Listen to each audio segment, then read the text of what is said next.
Yeah, yeah, let's go.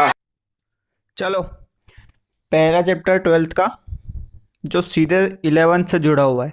कभी तुमको 11th का कुछ भी नहीं आता है तो तुम्हारे मन में सिर्फ एक यही बात आएगी बस। ये गान फट गया।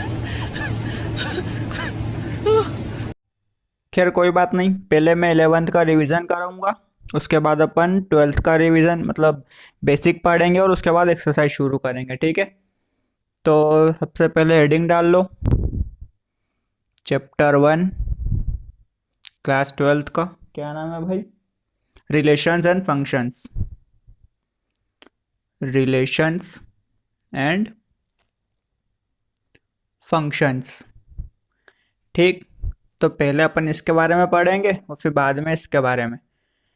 तो रिलेशन में क्या होता था, तुमको अगर 11th में याद हो, तुमने एक चीज़ पढ़ी होगी, सेट्स, ठीक है।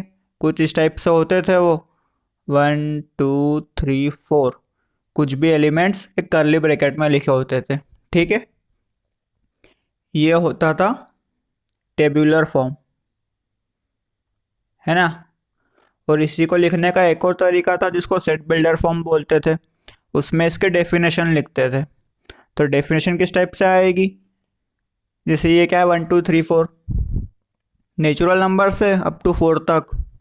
तो इसको लिखने का तरीका ऐसा था, x such that x is a natural number from 1 to 4, या फर्स्ट 4 नेचुरल नंबर, ठीक। और एक और तरीका था इसको डायग्राम से बनाने का, ऐसा एक अंडा बनाते थे और उसमें एलिमेंट्स लिखते थे और उसके ऊपर इसका नाम, जैसे उसका नाम देते थे ए ए, ठीक है, कैपिटल लेटर से कुछ भी नाम देते थे। फिर एक और चीज़ तुमने पढ़ी होगी जिसको बोलते थे कार्टेशियन प्रोडक्ट। कार्टेशियन प्रोडक्ट,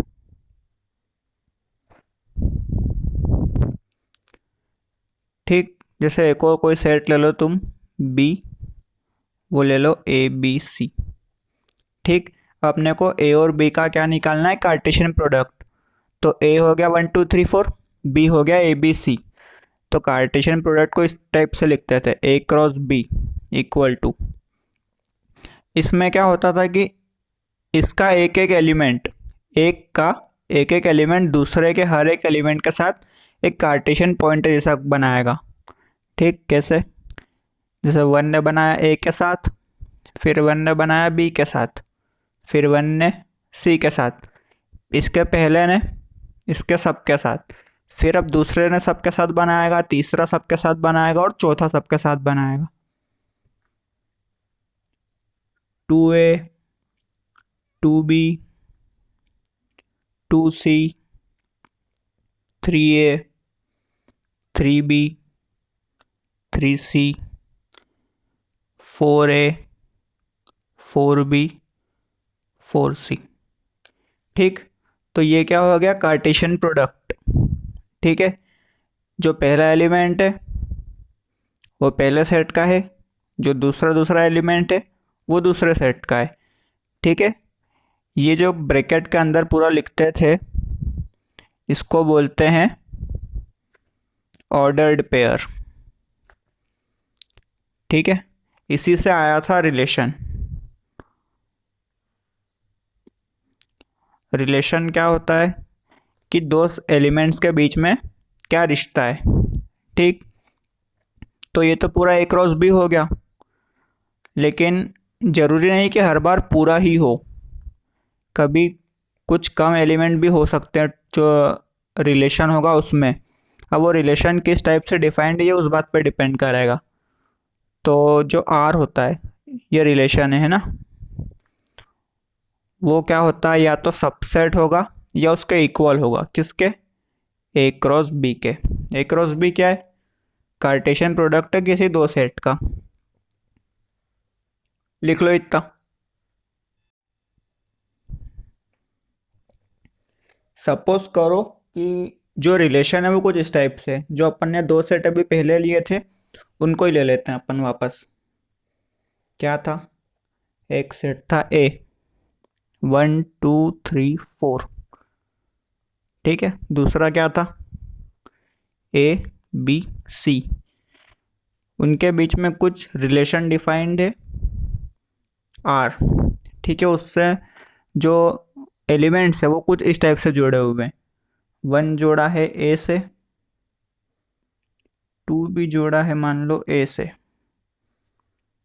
और 4 जोड़ा है सी से। ठीक है, तो आर के एलिमेंट्स क्या होंगे, एक तो 1 कोमा ए, फिर 2a और एक 4c। ठीक है, ये हो गया रिलेशन, इस टाइप से लिखते हैं। ठीक, अब इनमें कुछ बातें आती है, कुछ पॉइंट्स आते हैं। उसमें पहला है डोमेन। ठीक है, डोमेन में याद रखना कि कभी इस टाइप में दिया हो रोस्टर फॉर्म में, तो जो पहला एलिमेंट होगा ऑर्डर्ड पेयर का वो होगा डोमेन। और कभी तुमको एरो डायग्राम से समझना हो तो जिस जिससे ठुका रहे हैं एरो, ठीक है, जो जो ठोक रहे हैं एरो, है ना, 1 ठोक रहा है, 2 ठोक रहा है और 4 ठोक रहा है। यहाँ पे देखो 1 है, 2 है, 4 है पहला एलिमेंट, तो ये क्या हो जाएगा, डोमेन। ठीक, फिर एक चीज आती है रेंज। इसमें क्या होता है कि जो जो ठुका रहे हैं या फिर दूसरा दूसरा एलिमेंट, कौन कौन ठुका रहा है, एक तो ए ठुका रहा है और एक सी। ठीक, ये क्या हो गई, रेंज इन रिलेशन। ये ऑब्जेक्टिव में आ जाते हैं कभी कभी 1 मार्क क्वेश्चन में, तो याद रखना है कि जो डोमेन है वो रिलेशन का पहला एलिमेंट रहेगा हमेशा, और रेंज जो है वो दूसरा एलिमेंट। ठीक है, एक और चीज़ होती है कोडोमेन, वैसे ये कम ही आता है पर पढ़ लो। कोडोमेन क्या होता है कि दूसरा वाला सेट पूरा, ठीक है, दूसरा वाला कौन सा है, ए बी सी, ये पूरा हो गया कोडोमेन। ठीक, बस 11th का तुमको इतना याद रखना था, कभी तुमको आता हो तो अच्छी बात है, नहीं तो ये पढ़ लिया अपन ने। और ठीक है, अब थोड़े तुम सिंबल्स एक और याद रख लेना, वैसे तुमको याद होंगे, बाकी एक बार मेरा बताना धर्म बनता है। सिंबल्स, एक होता है ये वाला, इसको बोलते हैं बिलोंग्स टू। ठीक है, एक होता है ऐसा, ये होता है डज नॉट बिलोंग्स टू। फिर एक होता है ये उल्टा ई, इसको बोलते हैं देन देयर एग्जिस्ट। ठीक है, एक होता है उल्टा ए, इसको बोलते हैं फॉर ऑल या फॉर एवरी।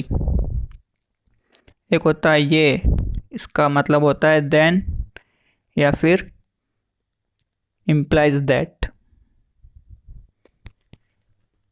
ठीक है, बस इतने सिंबल्स हैं, और एक और ये भी देख लो आप, ये होता है लेस और इक्वल टू, और एक ये होता है ग्रेटर और इक्वल टू। ठीक है, उतार लो ये, फिर तुमको मैं थोड़े बहुत एग्जांपल बताता हूँ रिलेशन के, उसके बाद अपन एक्सरसाइज शुरू करेंगे। अपने पास एक सेट ए है 1 2 3 4 5। ठीक है, उसमें एक रिलेशन डिफाइंड है R1, उसके एलिमेंट किस टाइप से होंगे, ए कोमा बी, और रिलेशन क्या है कि B इज़ ग्रेटर और इक्वल टू ए। मतलब जो B है, जो दूसरा वाला एलिमेंट है, वो या तो बड़ा होगा पहले वाले से या उसके बराबर होगा। और सेट ए क्या है, 1 2 3 4 5। अपन ने जैसे इसमें एग्जांपल देखे थे ए बी का, ये जो रिलेशन था ये ए टू बी था। ठीक है, से ए एरो और बी, ऐसा जब भी बना हो तो इसको पढ़ते हैं ए टू बी। ठीक है, जरूरी नहीं है कि हर बार बी हो, कभी कभी ए का रिलेशन ए से ही हो सकता है। ठीक है, तो उसको या तो ए टू ए बोलेंगे या ऑन ए बोलेंगे। Relation is defined on set ए। ठीक है, तो R1 के एलिमेंट्स क्या होंगे भाई? बी जो है मतलब दूसरा वाला एलिमेंट पहले से बड़ा या छोटा या उसके बराबर। ठीक, तो एक तो 1 1 हो गया, 1 2 1 3 1 4 1 5। पहला एलिमेंट बराबर है, ठीक है, मतलब बी और ए बराबर। और फिर दूसरा एलिमेंट बड़ा है पहले से, 2 3 4 5 बड़ा है, ए छोटा है। ठीक है, फिर क्या होगा? 2 2 2 3 2 4 2 5।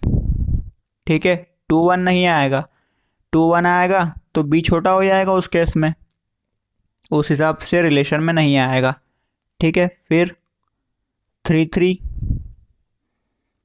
3 4 3 5, 3 1 और 3 2 दोनों नहीं आएंगे। ऐसे ही फिर 4 4 और 4 5 और लास्ट में 5 5। ठीक है, समझ में आया कैसे आया? उम्मीद करता है आ गया होगा, नहीं आया तो फिर रिवाइंड करके वापस देख लो एक बार।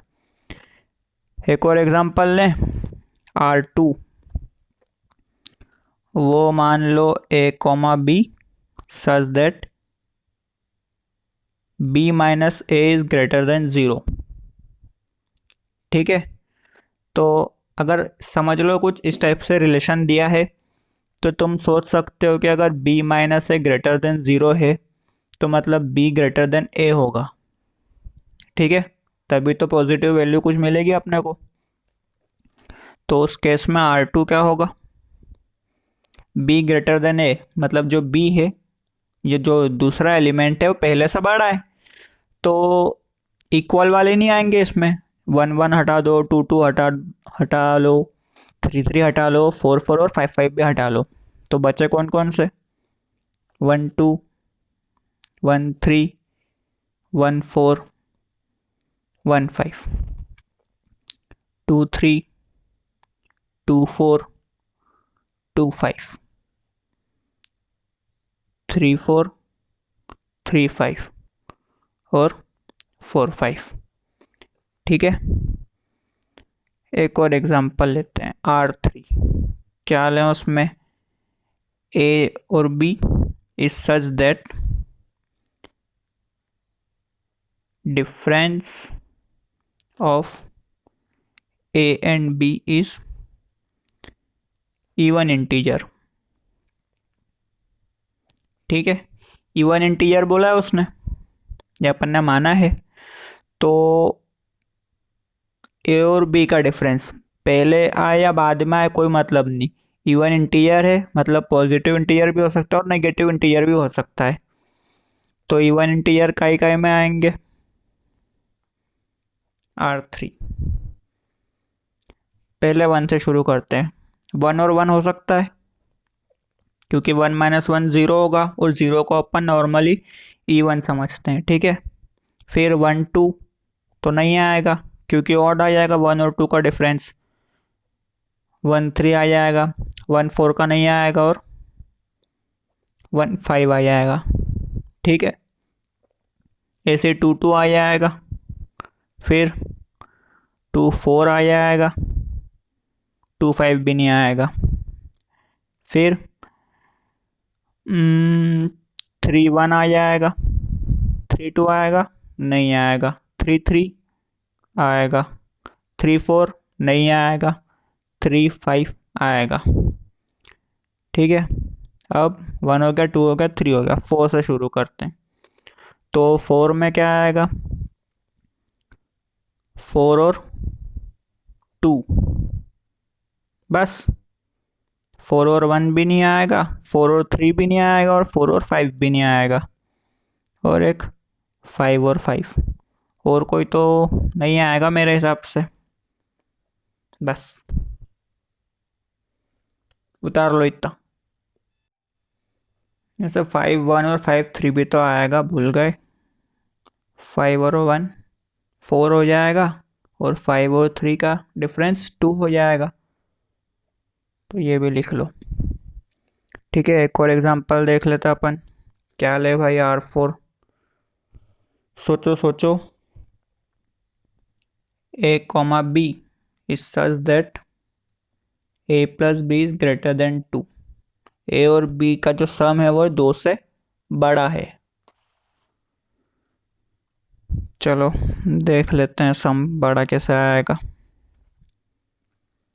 R4 1 और 1 2, तो 1 1 तो नहीं आएंगे इसमें, क्योंकि 2 से बड़ा सम चाहिए अपने को।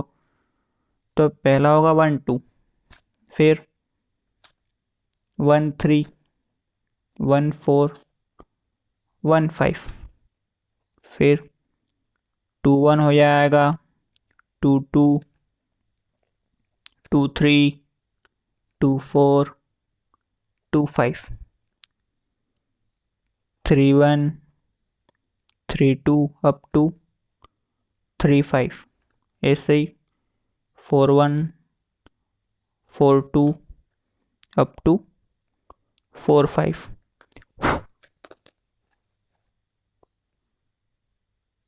फिर 5 1, 5 2 अप टू 5 5। ये जो दो ए बी है हर उसमें उसमें ए प्लस बी का सम जो है, ए प्लस बी जो है वो 2 से बड़ा आएगा, देख लो।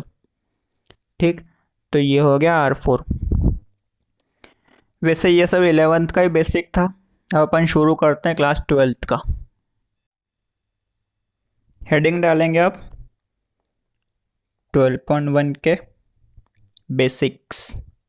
ठीक है, इसमें अपने को सिर्फ पढ़ना है टाइप्स ऑफ रिलेशन। ठीक है, 3 टाइप के होते हैं। पहला R, दूसरा S, तीसरा T। R से होता है रिफ्लेक्सिव, ठीक है। S से होता है सिमेट्रिक और T से होता है ट्रांजिटिव। ये 3 टाइप के रिलेशन होते हैं। अब एक एक करके इनकी डेफिनेशन समझ लेते हैं। तो पहला है रिफ्लेक्सिव। मान लो अपने पास कोई सेट है ए, क्या है, एक सेट ए, ठीक है। उसका कोई एलिमेंट है ए, ठीक है। क्या एलिमेंट है उसका, छोटा ए, मतलब छोटे ए के फॉर्म में। तो उसमें कुछ रिलेशन डिफाइंड है, सॉरी, रिलेशन डिफाइंड है आर। ठीक, सेट क्या है ए, एलिमेंट क्या है, छोटा ए, रिलेशन है आर। तो जो रिफ्लेक्सिव रिलेशन होता है उसकी कंडीशन क्या होती है, उसकी कंडीशन होती है कि for every A belongs to A, a belongs to R. ठीक है, जो भी ए कैपिटल ए में होगा, सेट में होगा, तो उसकी जो इमेज है या सेम ऑर्डर्ड पेयर वो काई में होगा, आर में होगा। जैसे अपन ने ये R1 में देखा था। ठीक है, 1 है, 2 है, 3 है, 4 है, 5 है। तो 1 1 भी है, 2 2 भी है, 3 3 भी है, 4 4 भी और 5 5 भी है। तो जो R1 हो गया ये क्या हो गया, एक रिफ्लेक्सिव रिलेशन हो गया। ठीक, second symmetric relation. Symmetric relation क्या है, नाम से तुमको समझ में आ जाना चाहिए कि क्या होता है। जैसे रिफ्लेक्सिव है, रिफ्लेक्सिव तुमने जैसे फिजिक्स में पढ़ा होगा रिफ्लेक्शन। रिफ्लेक्शन में क्या होता है, ऑब्जेक्ट की इमेज बनती है। तो जो ये ऑब्जेक्ट हो गया और दूसरा वाला क्या हो गया, इमेज, खुद का खुद से रिश्ता। ठीक है, सिमेट्रिक, सिमेट्रिक ऑब्जेक्ट्स तुमने पढ़ रहे होंगे, उनको उल्टा देखो कि सीधा वो सेम दिखते हैं। तो इसमें भी वही है कि अगर कोई सेट है ए इन एनी सेट ए, ठीक है, रिलेशन में अगर A comma B belongs to R in relation if A comma B belongs to R, अगर ये होगा तो B comma A भी R में होगा ही होगा। ठीक है, तो अगर सीधा है तो उल्टा भी होगा, अगर है तो ये रिलेशन कौन सा हो गया, सिमेट्रिक।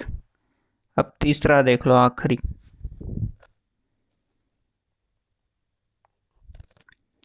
ट्रांजिटिव। ट्रांजिटिव में क्या होता है, ट्रांजिटिव रिलेशन तुमने बचपन में शायद सुना हो कभी कि अगर इक्वेशन 1 और 2 इक्वल है और 2 और 3 इक्वल है तो 1 और 3 भी इक्वल होगी।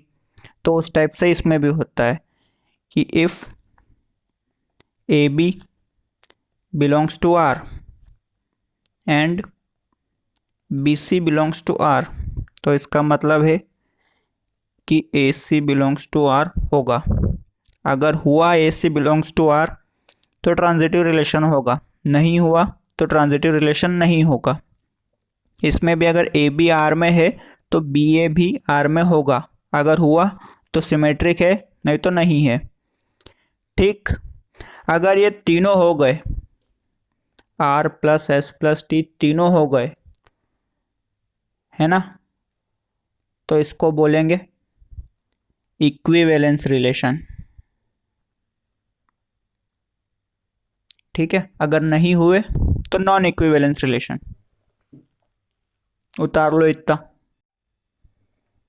मैंने 12.1 लिख दिया क्या, पहला ही तो चैप्टर है। 1.1 सॉरी गलती के लिए।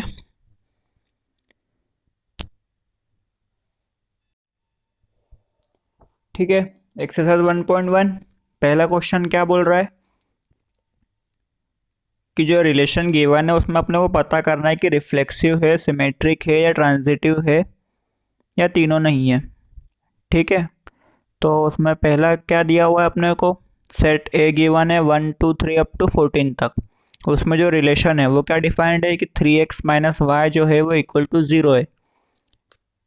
ठीक, तो सॉल्यूशन, इसको अपन ऐसा भी लिख सकते हैं रिलेशन को कि x comma y such that y equal to 3x, y को इस तरफ भेज दिया इक्वल टू के।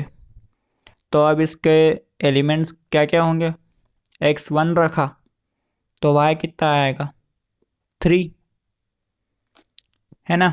फिर x2 रखा तो y क्या आएगा 6, फिर x3 रखा तो y आएगा 9, x4 रखा तो y आएगा 12।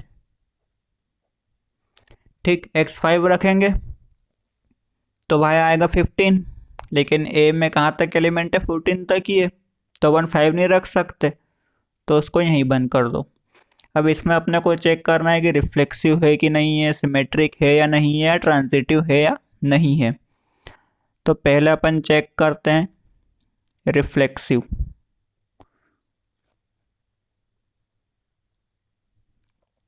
कंडीशन क्या थी कि अगर 1 होगा सेट में तो 1 1 होगा रिलेशन में।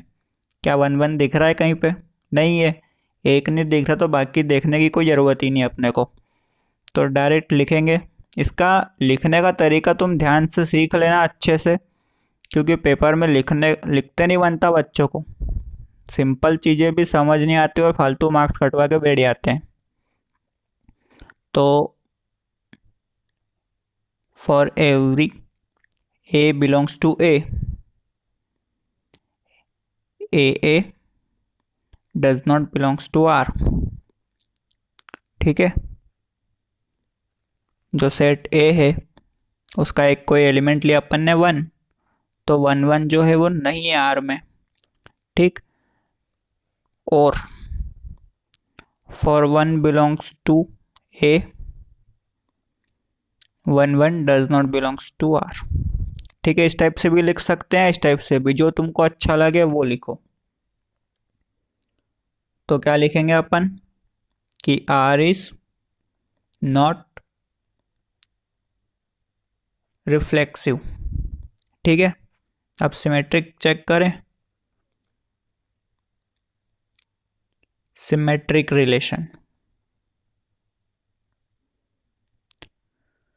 सिमेट्रिक में क्या था कि अगर सीधा है तो उल्टा भी होगा, अगर 1 3 है तो 3 1 भी होगा, 2 6 है तो 6 2 भी होगा। दिख रहा है क्या कहीं पे? अब नहीं है, तो इसको लिखेंगे फॉर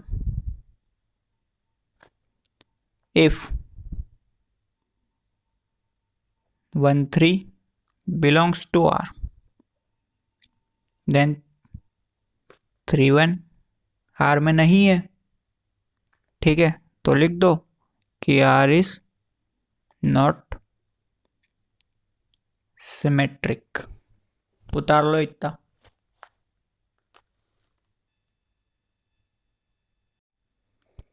अब चेक करते हैं ट्रांजिटिव है कि नहीं है। ट्रांजिटिव रिलेशन, चलो 1 3 है, 3 9 है, क्या 1 9 दिख रहा है? नहीं है, तो ट्रांजिटिव की कंडीशन क्या थी कि अगर ए बी है, बी सी है, तो ए सी भी होना चाहिए, पर नहीं है यहाँ पे। तो क्या लिखे अपन कि for 1 3 belongs to R and 3 9 belongs to R, 1 9 does not belongs to R, तो जो R है वो ट्रांजिटिव नहीं है।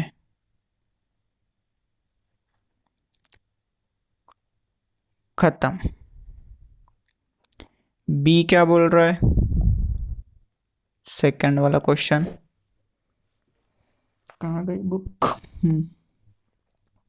Relation R in the set N, relation R in the set N of natural numbers defined as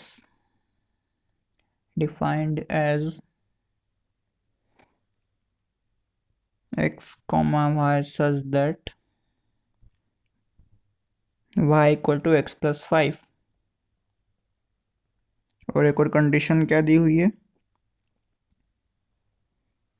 and x is less than 4, x जो है वो 4 से छोटा है। ठीक है, y क्या है? x प्लस 5 है और x जो है 4 से छोटा है। और सेट कौन सा है? Natural numbers. नेचुरल नंबर मतलब 1 2 3 4 अप टू सो ऑन। तो सॉल्यूशन में क्या आएगा इसके? एलिमेंट्स क्या होंगे? x छोटा है 4 से और y क्या है? x प्लस 5 है। तो अगर x 1 है तो y कितना होगा? 6। x अगर 2 है तो y होगा 7। x अगर 3 है तो y होगा 8। x 4 से छोटा है तो 4 तो ले नहीं सकते अपन, तो आगे के एलिमेंट्स लिखने की ज़रूरत नहीं है। अब अपन चेक करते हैं कि कौन सा रिफ्लेक्सिव है, कौन सा सिमेट्रिक, कौन सा ट्रांजिटिव। रिफ्लेक्सिव की कंडीशन क्या है कि अगर 1 होगा सेट में तो 1 1 भी होना ही चाहिए। है क्या इसमें? नहीं है, तो रिफ्लेक्सिव नहीं है। फिर अब सिमेट्रिक, सिमेट्रिक में क्या अगर 1 6 हो है तो 6 1 भी होना चाहिए। है? नहीं है, तो सिमेट्रिक भी नहीं है। और तीसरा क्या? ट्रांजिटिव, तो कोई दो एलिमेंट तो सेम है ही नहीं, तीसरी कंडीशन तो सेटिस्फाई होगी ही नहीं, तो ट्रांजिशन भी और ट्रांजिटिव रिलेशन भी नहीं है। तो इसको लिखेंगे कैसे कि R is not reflexive since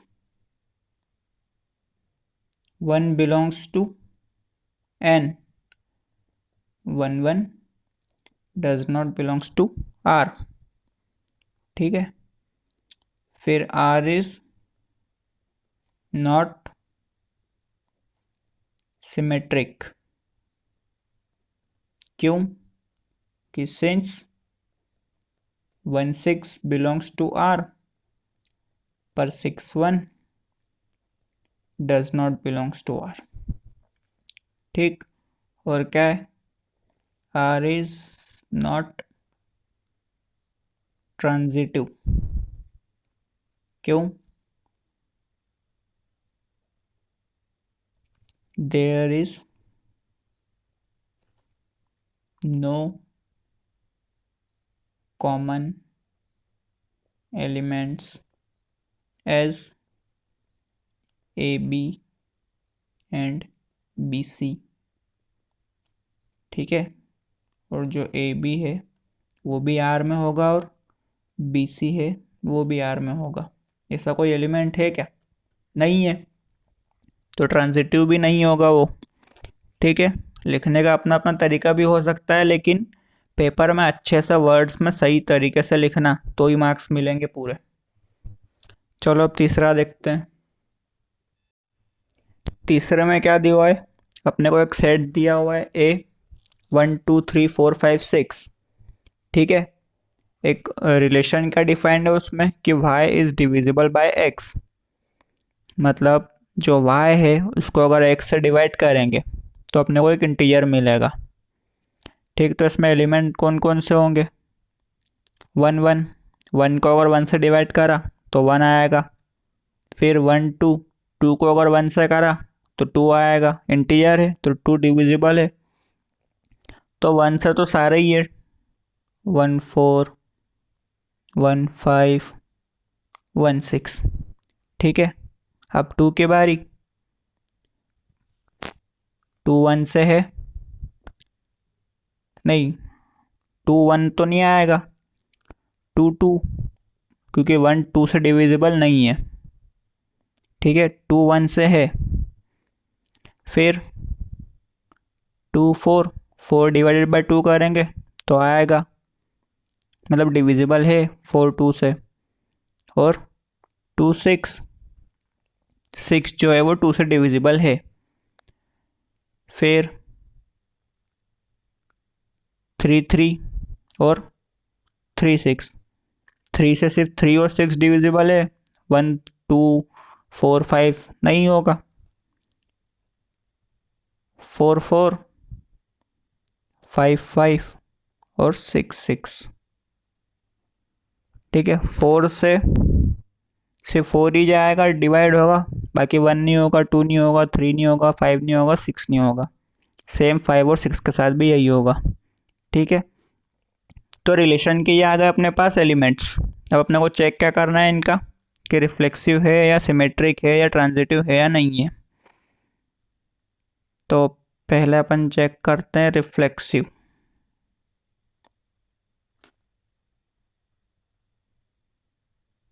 देखो 1 है, 1 1 है, 2 है, 2 2 है, 3 है, 3 3 है, 4 है, 4 4 है, 5 है, 5 5 है और 6 है, तो 6 6 भी है।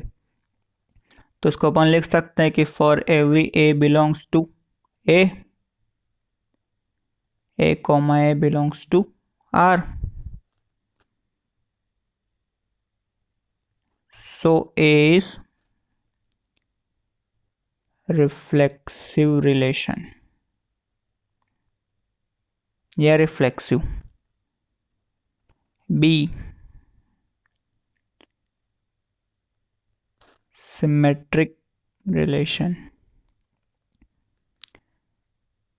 1 2 है, 2 1 दिख रहा है क्या कहीं? नहीं है। 1 3 है, 3 1 दिख रहा है? नहीं है। तो लिख दो,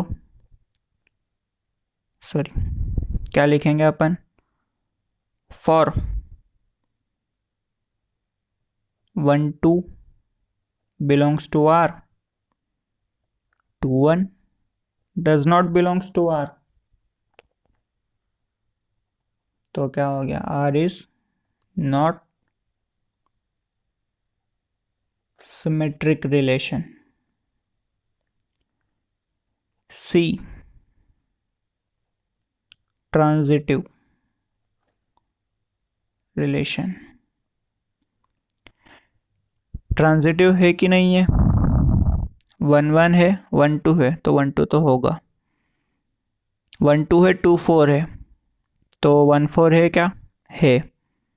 1 2 है, 2 6 है, तो 1 6 भी है।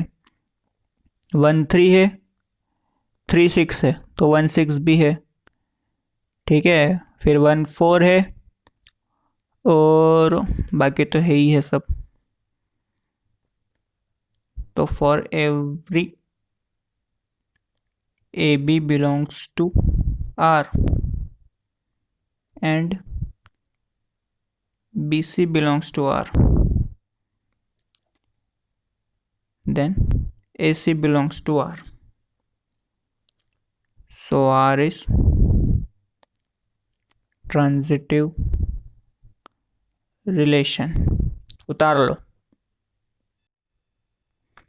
डी, डी में अपने को क्या दिया हुआ है, एक सेट है जेड। जेड मतलब अपने को पता है 11th में पढ़ा था कि सेट ऑफ इंटीजर होता है।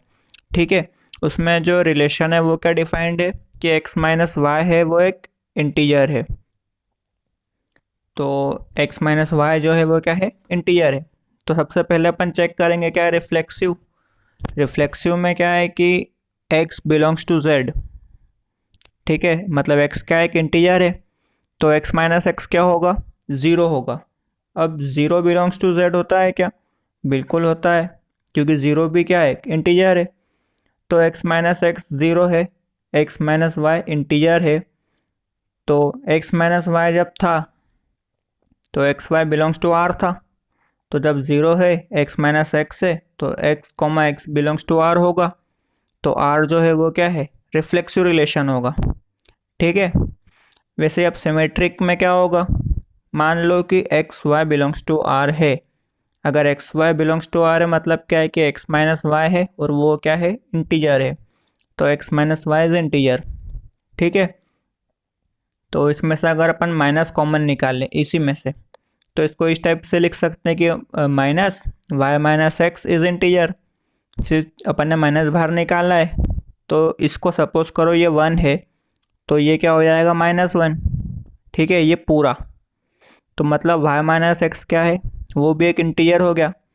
जब एक्स वाई आर में था तो x माइनस वाई इंटीजर था। अब y माइनस एक्स इंटीजर है, तो इसका मतलब कि वाई एक्स जो है वो आर में होगा। ठीक है, तो ये जो आर है वो क्या हो गया, सिमेट्रिक हो गया। अब तीसरा, ट्रांजिटिव। तो इसमें क्या लिखेंगे अपन कि मान लो एक्स वाई आर में है और वाई जेड आर में है। ठीक है, रिलेशन में है ना, सेट में नहीं, रिलेशन में। तो इसका मतलब क्या हुआ कि एक्स माइनस वाई इंटीजर है और वाई माइनस जेड भी क्या है, इंटीजर है। अब दोनों को थोड़ी देर के लिए अपन प्लस कर लेते हैं, x minus y plus y minus z. तो वाई और वाई कट जाएंगे, बचा क्या, एक्स माइनस जेड। तो दो इंटीजर को अपन जोड़ेंगे तो उनका सम क्या आएगा, एक इंटीजर आएगा। तो एक्स माइनस जेड एक इंटीजर आ गया। ठीक है, एक्स माइनस जेड, यहाँ पे एक्स माइनस जेड लिखेंगे तो यहाँ पे एक्स कॉमा जेड आ जाएगा, X comma Z belongs to R आ जाएगा। ठीक है, तो आर क्या हो गया, ट्रांजिटिव भी हो गया। तो ये तीनों है, रिफ्लेक्सिव भी, सिमेट्रिक भी और ट्रांजिटिव भी। उतार लो।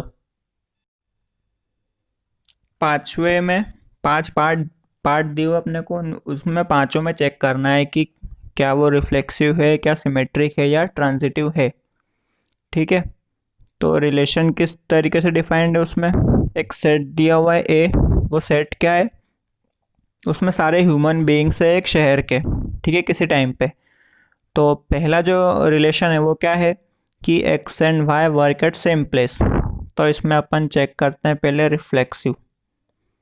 इसमें अपने को कुछ मैथमेटिकल वो तो दिया नहीं है, थ्योरेटिकल चीज़ें हैं ये, तो इसमें तुमको थोड़ा लॉजिक भी लगाना है। ठीक है, तो रिफ्लेक्सिव रिलेशन अगर चेक करें तो रिफ्लेक्सिव में क्या, for every X belongs to A. ठीक है, x comma x belongs to R. इसको इस तरीके से समझो कि एक्स ए है, मतलब यहाँ रिलेशन क्या है कि वर्क एट सेम प्लेस।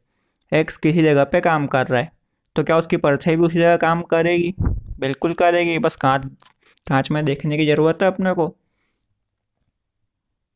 तो आर इज रिफ्लेक्सिव। ठीक है, x and x work at same place, क्योंकि एक्स तो क्या है, एक ही तो आदमी है वो। फिर दूसरा सिमेट्रिक। ठीक है, तो let x Y belongs to R. ठीक है, x Y belongs to R का मतलब क्या हुआ कि x and Y work at same place.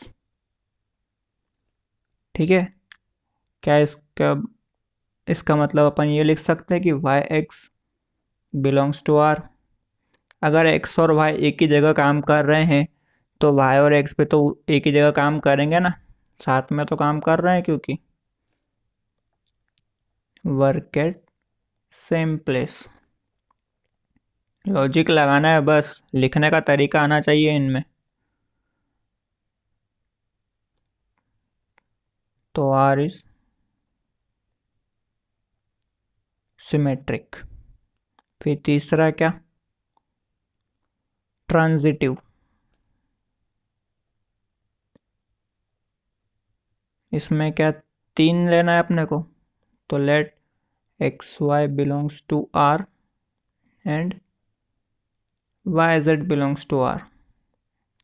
क्या लिखेंगे अपन, X and Y work at same place and Y and Z work at same place. ठीक है, अब एक्स और वाई एक ही जगह पे काम कर रहे हैं और वाई और जेड भी उसी जगह पे काम कर रहे हैं, तो क्या एक्स और जेड उसी जगह पे काम करेंगे? बिल्कुल करेंगे, तीनों साथ में ही कर रहे हैं। तो इसका मतलब क्या हुआ कि x and Z work at same place, implies that x z belongs to R. X y R में है, वाई जेड भी आर में है, तो एक्स जेड भी क्या है, आर में होगा। तो आर जो है वो क्या होगा, ट्रांजिटिव होगा। ठीक है, उतार लो। सेकंड, इसमें क्या है, आर क्या दिया हुआ है अपने को, x and y live in same locality. ठीक है, तो इसमें तो पूरा फर्स्ट जैसा ही है, बस जो वर्क एट सेम प्लेस लिखा था फर्स्ट में, उसको क्या लिख देना है अब, live in same locality sorry.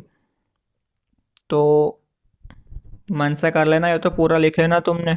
अपन देखते हैं तीसरा वाला। आर दिया हुआ है x comma y such that x is exactly 7 centimetre taller than y. X जो है वो 7 सेंटीमीटर बड़ा है वाई से। ठीक, तो सबसे पहले अपन चेक करेंगे क्या, रिफ्लेक्सिव। ठीक, for every X belongs to A. ठीक है, ए ही सेट था ना।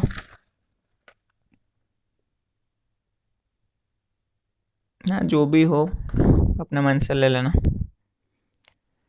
ठीक है, ए सेट कौन सा हो गया, वो ह्यूमन बीइंग्स वाला, एक टाउन में। ठीक, तो x comma x does not belongs to R. क्या एक्स खुद से 7 सेंटीमीटर बड़ा हो सकता है? नहीं हो सकता। तो x comma x does not belongs to R. क्यों? Since any human being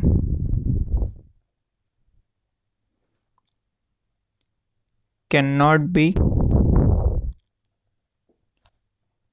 taller than itself. ठीक है, ये तुमको पूरा लिखना है, लिखना है अच्छे वर्ड्स में, तभी मार्क्स मिलेंगे। सिर्फ इतने में मार्क्स शायद तक नहीं दे वो टीचर, समझदार हुआ तो दे भी सकता है, बाकी बोर्ड में अच्छे से तुम लिखोगे तो ही पूरे पूरा मार्क्स मिलेंगे। तो ये लिखेंगे अपन, since any human being can not be taller than itself, तो R is not reflexive. B, symmetric. क्या सिमेट्रिक होगा, सोचो। Let X comma Y belongs to R. इसमें क्या, इसका मतलब कि x is 7 centimetre taller than y। ठीक है, x जो है वो y से बड़ा है, तो क्या y x से बड़ा हो सकता है? नहीं होगा, क्योंकि x बड़ा है।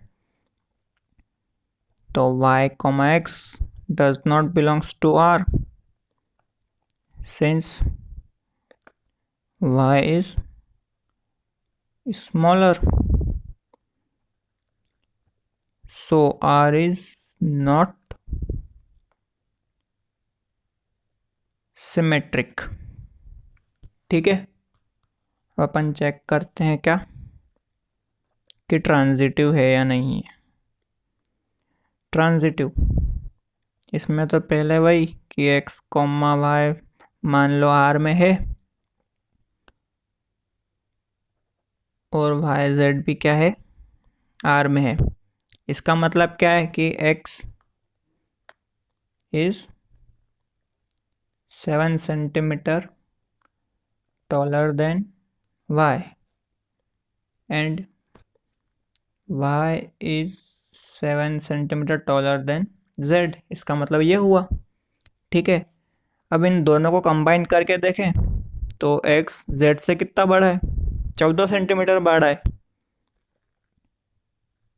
implies that x is 14 centimetre taller than z। लेकिन रिलेशन में क्या दिया आपने को, सिर्फ 7 सेंटीमीटर। यहाँ पे क्या आया, 14 सेंटीमीटर। तो क्या ये रिलेशन में आएगा? नहीं आएगा। तो x, z does not belongs to r, so r is not transitive। लिख लो। फोर्थ में क्या दिया हुआ है रिलेशन अपने को कि x is the wife of y। ठीक है, x क्या है, वाइफ है किसकी, y की। तो चेक करते हैं पहले रिफ्लेक्सिव। तो मान लो x क्या है, वो ह्यूमन बीइंग है ना। तो x, x r में नहीं होंगे, सीधी सी बात है, क्योंकि x खुद की वाइफ तो हो नहीं सकता। तो x can not be the wife of it self, so r is not reflexive. ठीक है, रिफ्लेक्सिव का मतलब क्या होता है कि खुद का खुद ही से रिश्ता। लेकिन अपने को रिलेशन में क्या दिया हुआ है कि दो अलग अलग दिए हुए हैं एलिमेंट। तो ऐसे केस में कभी भी वो रिलेशन रिफ्लेक्सिव तो होगा ही नहीं। Symmetric, let x, y belongs to r। ठीक है, इसका मतलब क्या हुआ कि x जो है वो वाइफ है किसकी, y की। इस बात का मतलब क्या हुआ कि y जो है वो हस्बैंड है x का। तो y, x belongs to r होगा क्या? नहीं होगा। तो does not belongs to r आ जाएगा यहाँ पे। ठीक है, तो x, y r में है, लेकिन y x r में नहीं है, तो r इज नॉट सिमेट्रिक। अब आते हैं ट्रांजिटिव। तो let x, y belongs to r and y z belongs to r। ठीक है, x जो है, पहली लाइन का मतलब क्या हुआ कि x जो है वो वाइफ है y की। ठीक है, दूसरी का y जो है वो वाइफ है z की। अब यहाँ पे y कॉमन पॉइंट है, तो पहले पॉइंट के हिसाब से क्या है, y हस्बैंड है ना, और दूसरे के हिसाब से वाइफ है। तो ऐसा केस तो पॉसिबल हो ही नहीं सकता कि एक ही इंसान हस्बैंड भी हो और वाइफ भी हो। तो such case is not possible, so R is not transitive. ठीक है, उतार लो ये। फिफ्थ, इसमें क्या दिया हुआ है अपने को कि x is the father of y। ये रिलेशन दिया हुआ है, तो इसमें अपन पहले चेक करेंगे रिफ्लेक्सिव। तो मान लो कि x सेट A में है, तो x, x R में नहीं होगा। होगा क्या, एक्स वाई क्या दिया है अपने को, x is the father of y। ठीक है, अब उसमें अपन x कभी रखें तो क्या आएगा यहाँ पे, x is the father of x। क्या ये बात पॉसिबल है? क्या कोई इंसान खुद का बाप हो सकता है? नहीं हो सकता। तो r इज नॉट रिफ्लेक्सिव। अब चेक करते हैं सिमेट्रिक। सिमेट्रिक में क्या है कि चलो पहले मान लो कि let x Y belongs to r। इसका मतलब क्या हुआ कि x is the father of y, है ना। अब इसका मतलब क्या हुआ कि y जो है या तो सन है या डॉटर है किसका, x का। तो यहाँ पे सन या डॉटर आ गया, उल्टे चलेंगे अपन, बाकी रिलेशन चेंज नहीं होना चाहिए। तो फादर की जगह यहाँ पे सन या डॉटर आ गया, तो y कोमा एक्स जो है वो r में नहीं होगा, तो r इज़ नॉट सिमेट्रिक। अब बाई ट्रांजिटिव देख लो कि मान लो पहले तो एक्स वाई आर में है और वाई जेड भी आर में है। तो एक्स वाई आर में इसका मतलब क्या हुआ कि X is father of Y, और वाई जेड आर में इसका मतलब क्या हुआ कि Y is father of Z. इन दोनों को जोड़ के देखें तो एक्स क्या है, ग्रैंड फादर हो गया जेड का। ठीक है, लेकिन रिलेशन में बात किसकी कर रहा है, वो फादर की। तो एक्स कॉमा जेड क्या आर में होगा, नहीं होगा। तो सो आर इज़ नॉट ट्रांजिटिव, उतार लो। सेकंड क्वेश्चन अपने को दिया हुआ है कि show that the relation R in the set R of real number is defined as R equal to A comma B such that A is less और equal to B square is neither reflexive nor symmetric and nor transitive. क्या दिया हुआ है अपने question में, set are दिया हुआ है रियल नंबर्स का, उसमें रिलेशन क्या डिफाइंड है कि ए जो है वो बी के स्क्वायर से तो छोटा है या बराबर है उसके। तो ये रिलेशन ना तो सिमेट्रिक है, ना रिफ्लेक्सिव है और ना ट्रांजिटिव है, ये अपने को प्रूफ करना है। मैंने पहले से सॉल्यूशन करके रखा है इसका, टाइम बचेगा अगर लिखते रहूँगा साथ साथ तो ज़्यादा टाइम लग जाएगा और एक्सरसाइज बहुत बड़ी है। ठीक है, तो अपन टाइम बचाने के लिए मैं पहले से सॉल्यूशन कर दूंगा और तुम उतार लेना, फिर समझने के बाद उतारना, बाकी पहले से नहीं। तो रिलेशन क्या डिफाइंड है, ए इज लेस और इक्वल टू बी स्क्वायर। तो अपन मान लेते कोई एक एलिमेंट 1/2, क्या 1/2 आर में होगा, 1/2 कोमा 1/2 नहीं होगा, क्योंकि 1/2 जो है वो 1/2 के स्क्वायर से बड़ा है। यहाँ पे क्या है, छोटा आ रहा है, लेकिन रियल में क्या आएगा, बड़ा आएगा। ये हर एलिमेंट पे सूट करना चाहिए, लेकिन रियल नंबर में क्या होता है, सारे नंबर आते हैं, कुछ सूट कर सकते हैं कुछ नहीं कर सकते हैं कंडीशन पे। तो आर इज़ नॉट रिफ्लेक्सिव। अब बात आती है सिमेट्रिक की। सिमेट्रिक में मान लो एग्जांपल लेते हैं अपन कि 1 और 4 आर में है, इसका मतलब क्या हुआ कि 1 इज़ लेस देन 4 का स्क्वायर। ठीक है, मतलब 1 तो छोटा है 16 से, तो 4 can not be less than square of 1, इसका मतलब यही हुआ ना, implies that, बट मत लिखना। 4 can not be less than square of 1, तो 4 और 1 जो है वो आर में नहीं हो सकते। जिस तरीके से 1 और 4 थे उसी तरीके से 4 और 1 आर में नहीं हो सकते, तो आर इज़ नॉट सिमेट्रिक। अब तीसरा क्या, ट्रांजिटिव। तो दो एग्जांपल ले लो इसमें, एक तो 3/2 आर में है और एक 1.5 आर में है। एग्जांपल तुम दूसरे भी ले सकते हो, लेकिन एक चीज़ याद रखना है कि जो अपना जो दूसरा, पहले का दूसरा और दूसरे का पहला एलिमेंट कॉमन होना चाहिए। ठीक है, तो इसका मतलब क्या हुआ, 3 और 2 लिया तो 3 तो दिख रहा है अपने को 2 का स्क्वायर छोटा होता है, 2 और 1.5 लिया तो 2 भी 1.5 के स्क्वायर से छोटा होता है। 1.5 का स्क्वायर क्या होगा, 2.25। ठीक है, अब इसका क्या आया 4 और ये 2.25। अब एक्स और जेड देखे कभी, है ना, ये एक्स हो गया, ये वाई और ये जेड। तो एक्स और जेड देखे कभी तो 3 जो है वो 1.5 के स्क्वायर से बड़ा है। ठीक है, तो इसका मतलब क्या, रिलेशन क्या है कि लेस और इक्वल टू होना चाहिए, लेकिन यहाँ पे क्या आया, ये बड़ा आया, तो 3 और 1.5 आर में नहीं है, तो आर इज़ नॉट ट्रांजिटिव, उतार लो। Third question, check whether the relation R defined in the set, क्या दिया हुआ अपने को, सेट 1 2 3 4 5 6 और रिलेशन दिया हुआ है b equal to a+1।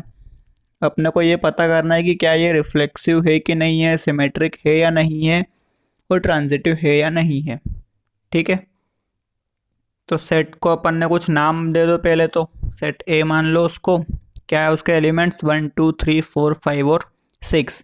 Relation are क्या दिया हुआ है अपने को, b इक्वल टू a+1, तो इसके एलिमेंट्स क्या हो जाएंगे, जब a 1 रखेंगे तो b 2 होगा, जब ए 2 रखेंगे तो 3 होगा, 3 रखेंगे तो 4, 4 और 5, 5 6 और 6 और 7।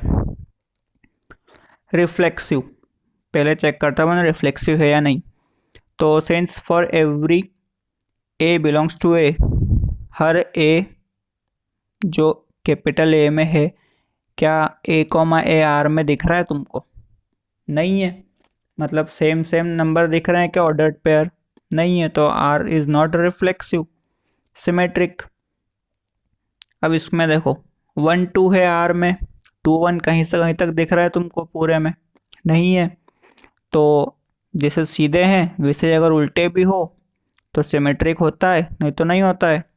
तो as 1 2 belongs to R, 2 1 does not belongs to R, तो आर इज नॉट सिमेट्रिक। अब ट्रांजिटिव, 1 2 आर में है, 2 3 भी आर में है, बट 1 3 आर में नहीं है। देख लो कहीं तुम्हें दिखे तो। ऐसा एक भी नहीं होगा। 5 6 भी है, 6 7 भी है, 5 7 नहीं है। 2 3 है, 3 4 है, 2 4 नहीं है, 3 4 है, 4 5 है, 3 5 नहीं है। तो तुम एग्जाम्पल चाहो तो दूसरे भी ले सकते हो, ज़रूरी नहीं कि यही लेना है। आंसर सेम आएगा तुम्हारा। ठीक है, उतार लो। फोर्थ में क्या दिया हुआ है अपने को क्वेश्चन?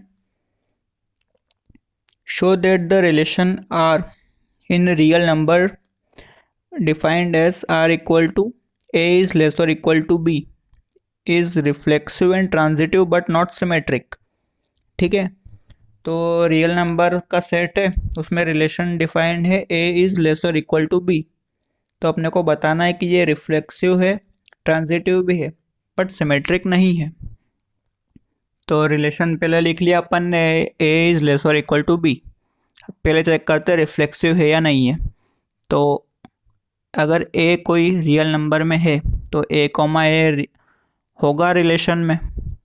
ठीक है, ये जो है ये रियल नंबर वाला है और ये जो है ये रिलेशन वाला है आर। ठीक है, तो ए इक्वल टू बी भी हो सकता है या उससे छोटा भी हो सकता है। तो ए कॉमा ए इक्वल है दोनों, तो इक्वल वाली कंडीशन तो सेटिस्फाई हो रही है रिलेशन की, तो आर इज रिफ्लेक्सिव। अब बात करते हैं ट्रांजिटिव की। तो let a B belongs to R, less और इक्वल टू का मतलब एक चीज़ देख लेना कि या तो बड़ा होगा या छोटा होगा या बराबर होगा। ठीक है, लेस और इक्वल टू मतलब या तो छोटा या बराबर, दोनों साथ में नहीं होंगे, कोई एक ही आता है इसमें से। ठीक है, अब ट्रांजिटिव, तो let a B belongs to R and B C belongs to R. A B belongs to R का मतलब क्या हुआ कि ए जो है या तो छोटा या बराबर है बी के, और इसका b C belongs to R का मतलब क्या हुआ कि बी जो है वो या तो छोटा या बराबर है सी के। ठीक है, पहले अपन इक्वल वाली कंडीशन मान के चलते हैं, A equal to B and B equal to C. तो इसका मतलब कि ए इक्वल टू सी हो गया, तो एक कंडीशन तो सेटिस्फाई हो गई। अब लेस वाली देखते हैं, ए बी से छोटा है और बी सी से छोटा है, तो सीधी सी बात है कि ए जो है वो सी से भी छोटा ही होगा, बहुत छोटा होगा वो तो ये कंडीशन भी सेटिस्फाई हो रही, लेस वाली भी और इक्वल वाली भी। तो ए और सी जो है वो क्या है, आर में होंगे रिलेशन में, तो आर इज ट्रांजिटिव भी है। अब बात करते हैं सिमेट्रिक की।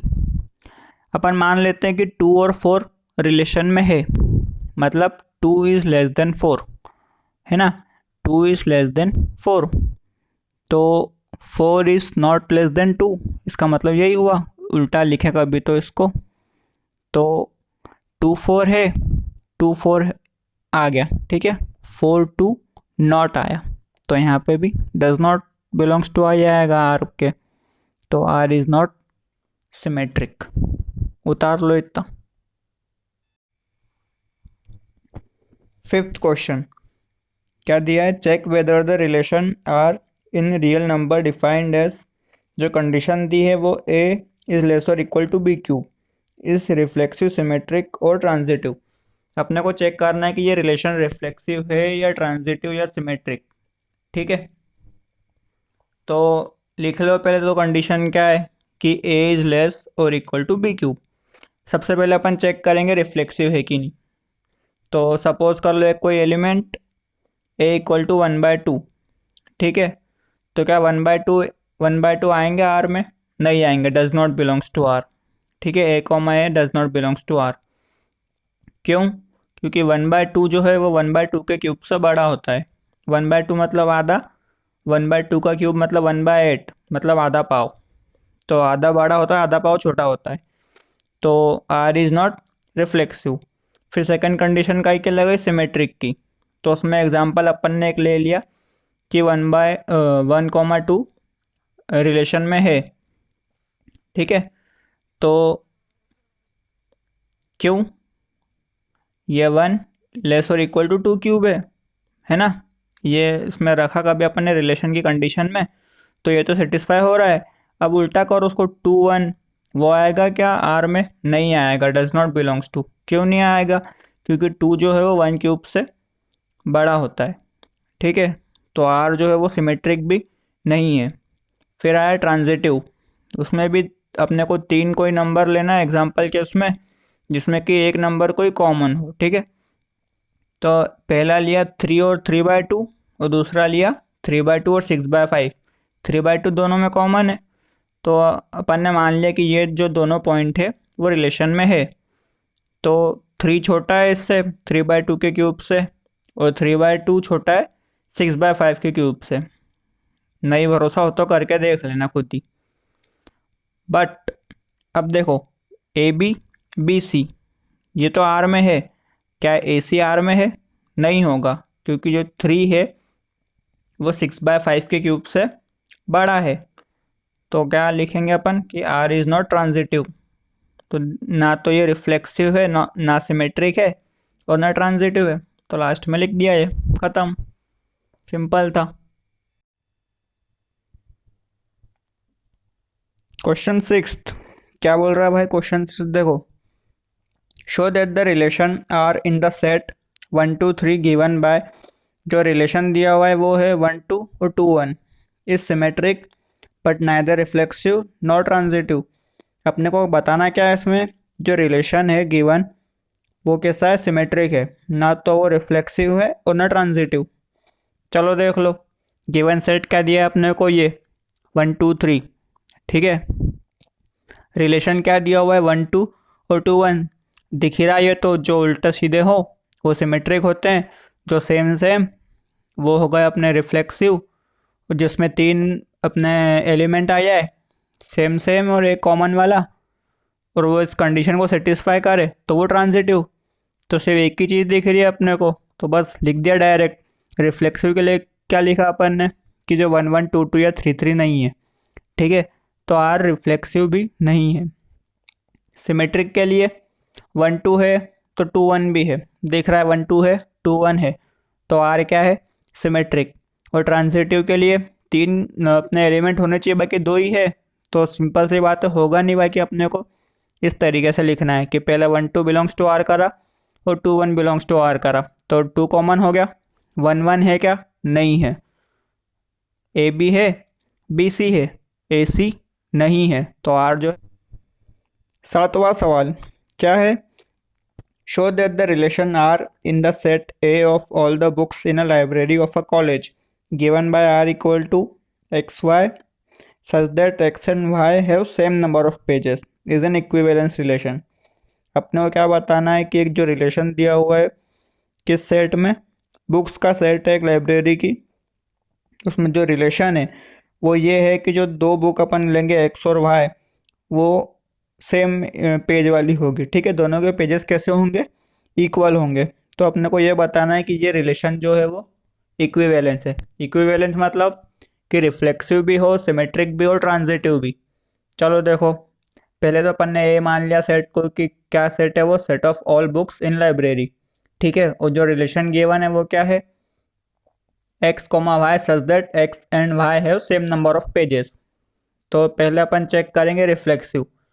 रिफ्लेक्सिव के लिए क्या है कि अगर एक्स ए में होगा तो एक्स एक्स आर में होना चाहिए। तो एक्स अपना एक्स एक्स अगर आर में है तो यहाँ पे क्या होगा कि x and x have same number of pages.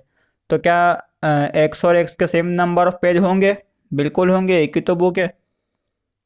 तो लिख दिया अपन ने कि x have same number of pages as x itself. ठीक है, तो क्या लिखा फिर अगली लाइन में कि आर इज रिफ्लेक्सिव। अब चेक करते सिमेट्रिक है कि नहीं। तो सबसे पहले अपन ने मान लिया कि एक्स वाई आर में है। एक्स वाई आर में मतलब कि x and y have same number of pages. इसको अपन ऐसा भी लिख सकते हैं कि y and x have same number of pages. उल्टा लिखो या सीधा कोई मतलब थोड़ी है, पेज तो बराबर ही रहेंगे। तो फिर अपन ने बाद में क्या लिखा कि वो वाई और एक्स आर में है, y x belongs to R. तो एक्स वाई आर में है तो वाई एक्स भी आर में है, तो आर इज सिमेट्रिक। अब फिर ट्रांजिटिव। तो ट्रांजिटिव में क्या कि अपन ने तीन बुक्स ले ली, एक एक्स वाई और एक वाई जेड। ठीक है, काई में रिलेशन में। तो एक्स वाई आर में है, वाई जेड आर में। एक्स वाई आर में इसका मतलब कि x and y have same number of pages. ठीक है, वाई जेड आर में इसका मतलब कि y and z have same number of pages. तो इन दोनों को कभी मिला के देखें तो एक्स के भी सेम है, वाई के भी सेम है, जेड के भी सेम है। तो इनको फिर अपन ऐसा लिख सकते हैं कि एक्स और जेड के भी सेम है। अच्छा, अगर ऐसा लिख लिया तो मतलब एक्स और जेड भी आर में है, तो आर कैसा हो गया, ट्रांजिटिव भी हो गया। ठीक है, तो अब फिर लिख लिया कि ना रिफ्लेक्सिव भी है, सिमेट्रिक भी है और ट्रांजिटिव भी है। तो फिर आर कैसा हो गया, एक इक्विवेलेंस रिलेशन हो गया। ठीक है, लिख लो। Eighth question, show that the relation R in the set A equal to 1 2 3 4 5 given by R equal to A comma B is such that mod of A minus B is even.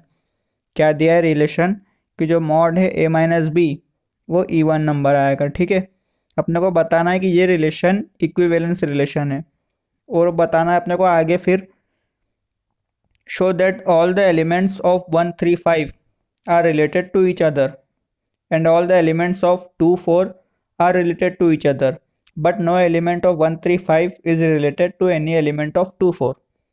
क्या बताना है अपने को कि जो 1 3 5 है वो भी इस ऊपर गिवन रिलेशन को सेटिस्फाई कर रहे हैं, जो 2 4 है वो भी सेटिस्फाई कर रहे हैं, लेकिन अगर अपन दोनों के एलिमेंट एक साथ रिलेट करने की कोशिश करें तो वो सेटिस्फाई नहीं होंगे।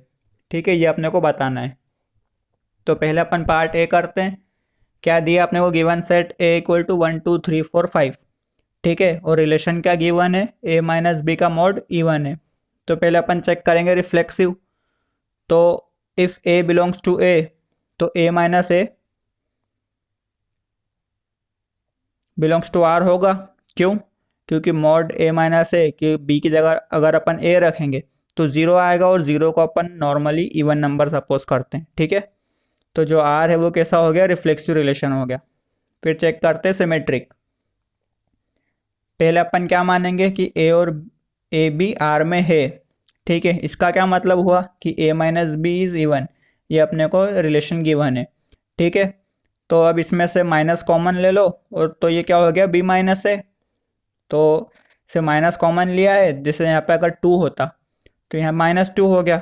तो वो टू इवन है तो माइनस टू भी तो इवन है, तो वो लिख दिया कि minus b minus a is even. ठीक है, अब माइनस वन को बाहर ले लो। माइनस वन अगर मॉड के बाहर जाएगा तो वन हो जाएगा, वन को लिखो या नहीं लिखो बराबर है। तो b minus a is even. ठीक है, ए बी था आर में तो मॉड ए माइनस बी था, अब मॉड बी माइनस ए है तो बी ए आर में होगा। तो सो आर इज सिमेट्रिक। फिर अपन देखते हैं ट्रांजिटिव है कि नहीं है। तो फिर वही कंडीशन कि पहले अपन ने एक चीज़ मानी ए बी आर में है और बी सी आर में है। तो इसका मतलब क्या हुआ कि A minus B is even and B minus C is even. अपने को रिलेशन काइम में लेके आना है ए और सी में, मतलब बी को एलिमिनेट करना है। तो जोड़ दो दोनों को, मॉड ए minus B plus B minus C. B से बी कैंसिल हो जाएगा, बचा क्या, मॉड ए माइनस सी। अब ये क्या आएगा, ये भी इवन आएगा। क्यों इवन आएगा, ये ए माइनस बी एक इवन नंबर था, बी माइनस सी भी इवन नंबर था। उन दोनों को जोड़ेंगे तो आंसर जो आएगा वो भी इवन आएगा। ठीक है, तो ये ए माइनस सी क्या हो गया, इवन नंबर हो गया। अगर ए माइनस सी इवन है, इसका मतलब क्या हुआ कि a c belongs to R है। ठीक है, तो सो आर क्या हो गया, ट्रांजिटिव भी हो गया। आर रिफ्लेक्सिव भी है, सिमेट्रिक भी है, ट्रांजिटिव भी है। तो जो आर है वो क्या हो गया, एक इक्विवेलेंस रिलेशन हो गया। ठीक है, ये अपना पहला पार्ट हो गया।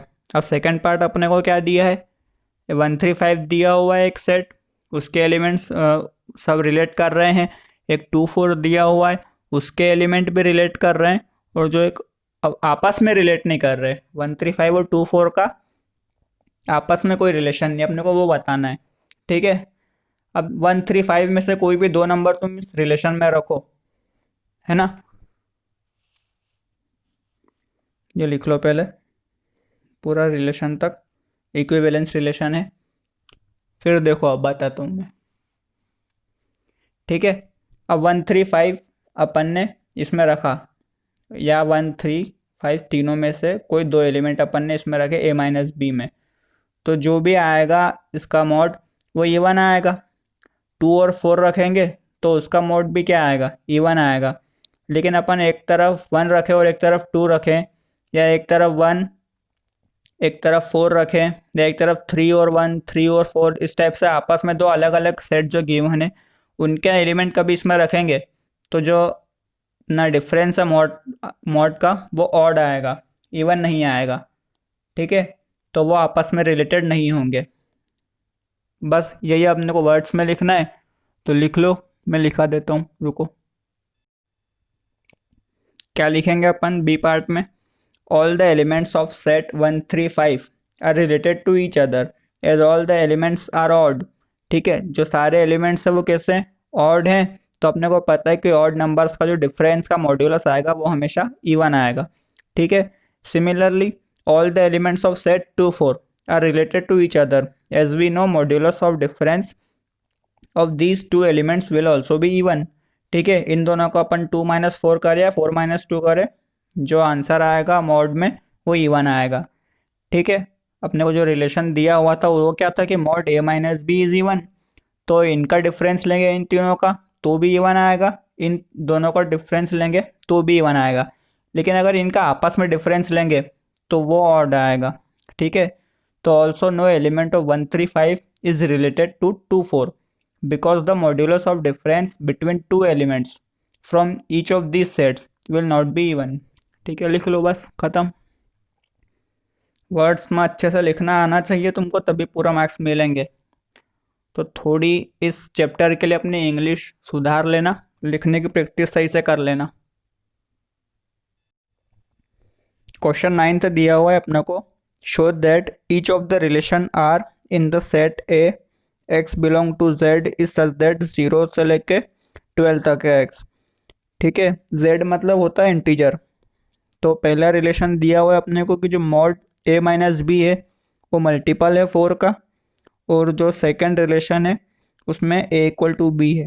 ये दोनों रिलेशन कैसे, इक्विवेलेंस प्रूफ करना है अपने को, और सेट ये पता करना है, find the set of all elements related to one in each case. ठीक है, इसका मतलब क्या हुआ कि जो रिलेशन है गिवन अपने को, उसमें ए या बी की जगह अगर अपन 1 रखेंगे तो दूसरे की वैल्यू क्या आएगी, वो एलिमेंट्स का सेट बनाना है अपने को। ठीक है, चलो देखते हैं। तो सबसे पहले लेट ए अपन ने मान लिया x belong to Z such that 0 से लेकर 12 तक है एक्स, है ना। तो उसको सेट बिल्डर फॉर्म में कैसे लिखेंगे, 0 से लेकर 12 तक लिख लिए सारे नंबर, ये अपने पास सेट हो गया गिवन। ठीक है, पहला रिलेशन गिवन क्या है अपने को, A comma B such that mod A minus B is a multiple of 4। ठीक है, चलो पहले आप चेक करते हैं रिफ्लेक्सिव। तो अगर ए बिलोंग्स टू ए है तो ए आर में होगा, क्यों होगा, क्योंकि ए माइनस है 0 होता है, और 0 तो हर नंबर का मल्टीपल है ही, तो ये मल्टीपल ऑफ 4 हो गया, तो सो आर इज रिफ्लेक्सिव। अब सिमेट्रिक, ए बी आर में अपन ने पहले मान लिया, इसका मतलब क्या हुआ कि mod A minus B is multiple of 4, ये अपने को रिलेशन दिया हुआ है। ठीक है, फिर वही माइनस बाहर निकाल लो, तो ये क्या हो जाएगा, बी माइनस ए हो जाएगा ना। इसको रुको, अलग तरीके से करते हैं जरा, माइनस बी माइनस ए। ठीक है, फिर -1 बाहर निकाल दिया, तो ये क्या अपने पास बचा, बी माइनस ए। तो ये भी क्या होगा, मल्टीपल ऑफ 4 होगा। इसका मतलब क्या हुआ कि बी और कॉमा ए जो है वो आर में है। समझ में आया? ए भी आर में था तो ए माइनस बी 4 का मल्टीपल था। अपन ने इसको क्या किया, -1 बाहर निकाल लिया तो ये बचा बी माइनस ए। फिर -1 को मॉड के बाहर निकाला तो यहाँ पे क्या आया, मॉड बी माइनस ए। ठीक है, तो ये अगर 4 था तो ये क्या हो गया, -4 हो गया। तो -4 भी मल्टीपल तो है ही 4 का, और इंटीजर है तो इंटीजर भी है। अपने को गिवन सेट में इंटीजर का सेट दिया हुआ है, तो इसका मतलब क्या हुआ कि बी कॉमा ए आर में है, सो आर इज सिमेट्रिक। अब चेक करते हैं ट्रांजिटिव। वही कंडीशन फिर लगाओ। पहले क्या लगाई कि ए बी आर में है और बी सी आर में है। ए बी आर में इसका मतलब कि mod A minus B is multiple of 4। B C belongs to R का मतलब कि mod b minus c multiple of 4। ठीक है, अपने को रिलेशन चाहिए कई में, ए और सी में। बी को एलिमिनेट करना है तो जोड़ दो दोनों को, A minus B plus B minus C. A minus C क्या आ गया, एक मल्टीपल आ गया 4 का। क्यों आया? क्योंकि अगर अपन दो मल्टीपल ऑफ 4 को जोड़ेंगे तो जो रिजल्ट आएगा वो भी मल्टीपल ऑफ 4 आएगा। ठीक है, जैसे 4+4 करा, 4+8 करा, 4+12 करा, 12+12 करा, कुछ भी करो वो 4 का मल्टीपल ही आएगा। तो इसका मतलब क्या हुआ कि ए कॉमा सी आर में है। ठीक है, सो आर इज ट्रांजिटिव। ठीक है, आर रिफ्लेक्सिव भी है, सिमेट्रिक भी है, ट्रांजिटिव भी है। तो इसका मतलब क्या हुआ कि आर जो है वो एक इक्विवेलेंस रिलेशन है। ठीक है, इतना लिखो, फिर अगला पार्ट बताता हूँ। फिर अपने को एक और चीज़ क्या चेक करनी थी कि सेट ऑफ एलिमेंट्स जो 1 से रिलेटेड हो। ठीक है, तो 159 होंगे बस, 1 से लेकर 12 तक के नंबर में जो 1 से रिलेटेड हो उस गिवन रिलेशन से। क्यों? पहले अपन ने 1 का लिया, ठीक है, तो 1 - 1 0 होगा, तो which is a multiple of 4। अपने को गिवन क्या था, मॉड ए माइनस बी, तो बी की जगह क्या ले लो, पहले 1 ले लो। ठीक है, बी की जगह अपन ने क्या ले लिया, 1। अब ए में 159 रख के देखते हैं, तो 1 - 1 0 आया जो कि मल्टीपल है 4 का। 5 - 1 4 आया, मल्टीपल है 4 का। 9 - 1 8 आया, ये भी मल्टीपल है 4 का।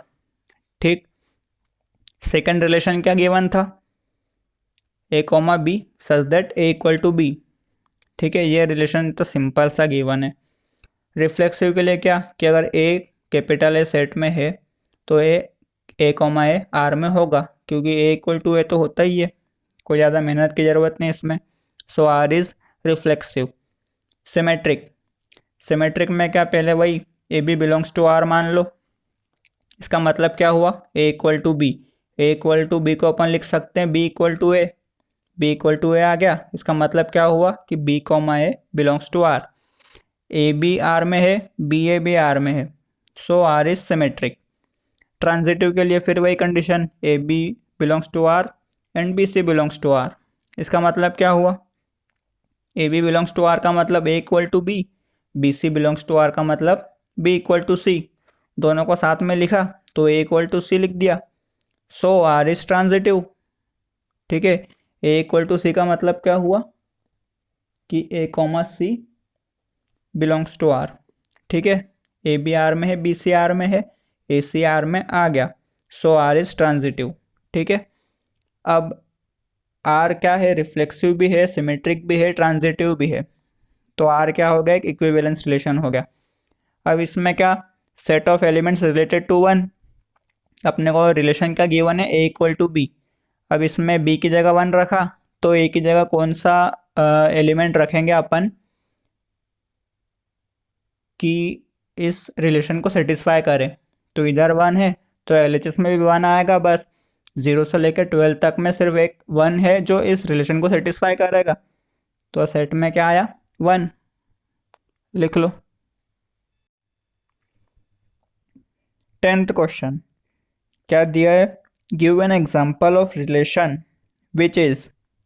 5 अपने को रिलेशन दिए हुए हैं, उनकी कुछ कंडीशन दी है। पहले की क्या कंडीशन है कि वो रिफ्लेक्सिव नहीं है, सिमेट्रिक है और ट्रांजिटिव नहीं है।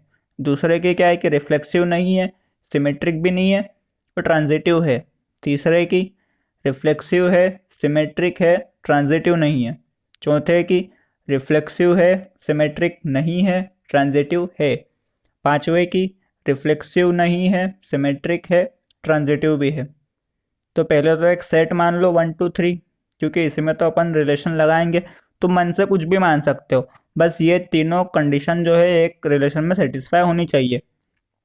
तो R1 क्या आएगा, क्या है, सिमेट्रिक है सिर्फ। सिमेट्रिक मतलब उल्टा हो तो उसका सीधा हो, तो 1 2 हो तो 2 1 भी है। देख, ये अगर सीधा लिया तो ये उल्टा आ गया, खत्म। ज़्यादा दिमाग तो लगाना नहीं है इसमें। R2 में क्या दिया है अपने को कि रिफ्लेक्सिव नहीं है, सिमेट्रिक नहीं है, ट्रांजिटिव है। ट्रांजिटिव का मतलब कि अगर ए बी है, बी सी है, तो ए सी भी होना चाहिए। तो अब क्या लिया अपन ने, पहले एक ए बी ले लिया 1 2, बी सी ले लिया 2 3, ए सी आ गया 1 3, खत्म। इसे R3 क्या दिया है अपने को, रिफ्लेक्सिव और सिमेट्रिक। रिफ्लेक्सिव वाली कंडीशन मतलब सेम सेम एलिमेंट होने चाहिए, तो 1 1 1 1 2 2 3 3, ठीक है। यही रिलेशन सिमेट्रिक भी है। कैसे है, अब खुद सोचना ये चीज़ तो, नहीं तो बताऊंगा मैं बाद में, ठीक है। मस्त मतलब थोड़ा लॉजिक लगाने वाली चीज़ है, कैसे बताऊंगा बाद में, चैप्टर ख़त्म होगा तब। R4 देखो, R4 में क्या है, रिफ्लेक्सिव है, सिमेट्रिक नहीं है, ट्रांजिटिव है। तो रिफ्लेक्सिव की कंडीशन क्या है, सेम वाली हो गई, ठीक है। सिमेट्रिक नहीं है, ट्रांजिटिव है। ट्रांजिटिव मतलब ए बी, बी सी, ए सी होने चाहिए। हो गया ये भी। R5, R5 क्या गिवन है अपने को कि रिफ्लेक्सिव नहीं है, बाकी सिमेट्रिक और ट्रांजिटिव है। सिमेट्रिक मतलब सीधा का उल्टा होना चाहिए, और ट्रांजिटिव मतलब कि तीन तीन में एक कॉमन होना चाहिए। तो 1 2 का 2 1 हो गया, अब 1 2 है, 2 1 भी है, तो 1 1 भी होना चाहिए। ये आ गया अपना R5, ठीक है, उतार लो। चलो अभी बता देता हूँ, बाद में मैं खुद भूल गया तो क्या करेंगे। R3 में देखो, रिफ्लेक्सिव है दिख रहा है अपने को कि सिमिलर एलिमेंट है, ठीक है, तो ये रिफ्लेक्सिव तो हो गया। अब सिमेट्रिक का मतलब क्या होता है कि तुम सीधा देखो या उल्टा, सेम होता है। तो 1 1 इधर से देखो या इधर से, 2 2 इधर से देखो या ऐसा देखो, 3 3 LHS से देखो या RHS से, सेम ही दिखेगा। तो ये क्या हो गया, एक सिमेट्रिक रिलेशन भी हो गया। Question 11th, show that the relation R in the set A of points in a plane given by R equal to PQ such that distance of the point P from the origin is same as the distance of Q from origin is an equivalence relation, ठीक है। क्या दिया अपने को, एक set ए दिया हुआ है सारे पॉइंट्स का जो एक प्लेन में, और जो रिलेशन है वो क्या गिवन है, पी क्यू के फॉर्म में है। और वो बोल रहा है कि जो डिस्टेंस है पी का ओरिजिन से, वो सेम है डिस्टेंस क्यू का ओरिजिन से, ठीक है।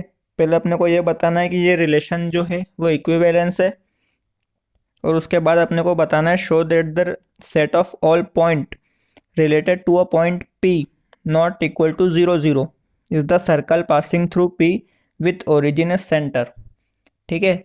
तो उसमें क्या बताना है अपने को कि जो P से रिलेटेड सारे पॉइंट होंगे उनका सेट जो है वो एक सर्कल बनाएगा, ठीक है, जो जिसका सेंटर क्या होगा, ओरिजिन होगा।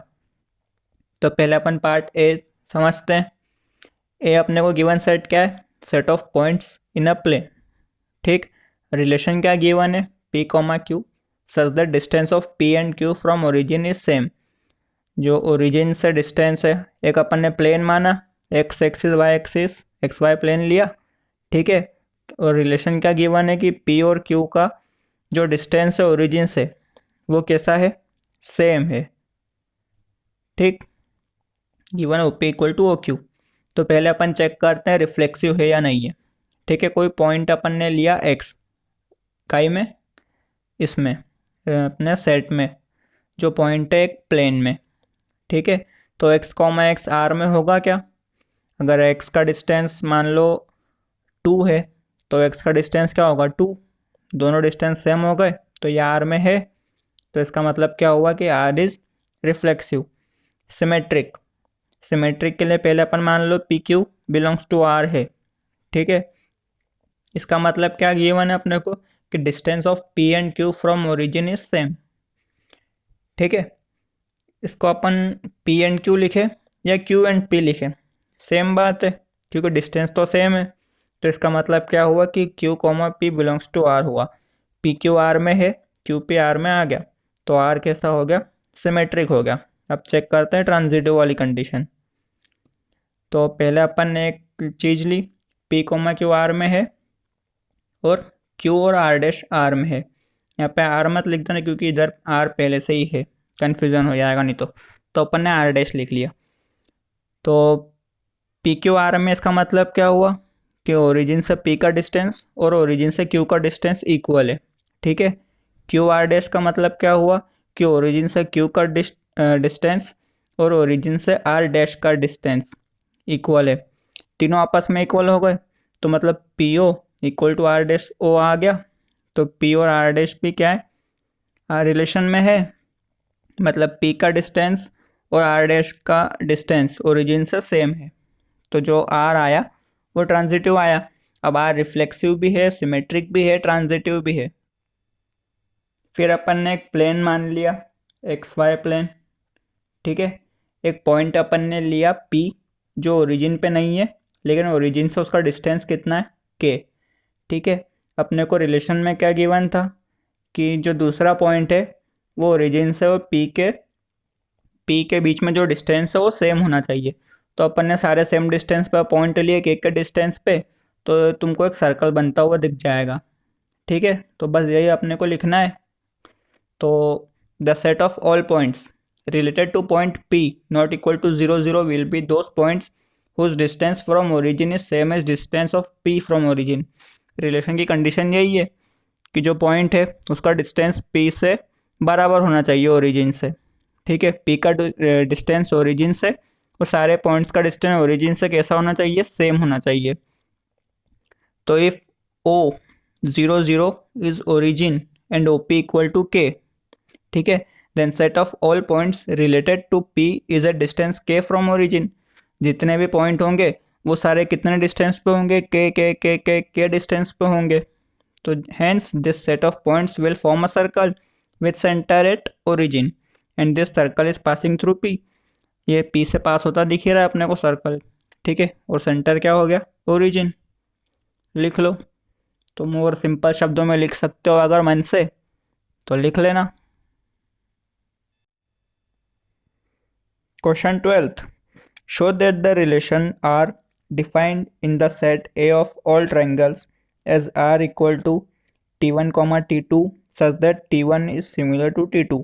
अपने को क्या दिया है, एक सेट दिया है जिसमें सारे ट्रायंगल्स है, सारे टाइप के, है ना। और रिलेशन क्या गिवन है, T1 T2। और उसका मतलब कंडीशन क्या है, जो T1 और T2 है वो सिमिलर है। ठीक है। अपने को बताना है कि ये रिलेशन जो है वो इक्विवेलेंस रिलेशन है। ठीक। फिर अपने को एक और चीज बतानी है, consider 3 right angle triangles T1 with sides 3 4 5। तीन राइट एंगल ट्राइंगल दिए हैं अपने को, पहले के साइड है 3 4 5, दूसरे T2 की साइड है 5 12 13 और तीसरे T3 की साइड क्या है 6 8 10।